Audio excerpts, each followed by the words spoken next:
আসসালামু আলাইকুম। দুপুরে শুয়ে শুয়ে ভাবছি কি করা যায়। হঠাৎই মাথায় দুষ্টু বুদ্ধি খেলে গেল। পাশের বাসার আমড়া গাছ থেকে আমড়া চুরি করে ভর্তা করে খেলে মন্দ হবে না। যেই ভাবা সেই কাজ। ছাদে চলে এসে আশপাশটাকে দেখে নিলাম কেউ আছে কি না। তারপর 2 থেকে 3টা আমড়া পেড়ে নিলাম। আমরা পারছি আর ভাবছি যে কেউ এই বুঝি চলে এলো। দেন আশেপাশেও নিচে তাকিয়ে দেখছি যে কেউ আছে কি না, নিচ থেকে আমাদের কেউ দেখছে কি না।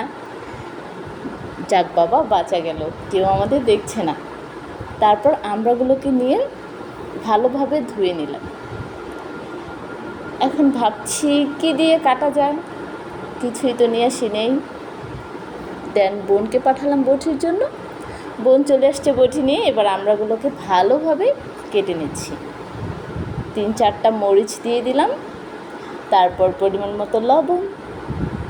এরপরে মাখা ঝাঁকা করে নিলাম। ব্যাস হয়ে গেল আমাদের চুরি করা আমড়া ভর্তা। তো এখন ভাবছি আমড়া ভর্তা বানালাম আর কাউকে টেস্ট করাবো না, তা হয় নাকি? নিচে এসে ভাইয়াকে দিলাম টেস্ট করতে, এরপর বাকিটা ইতিহাস। ওয়াও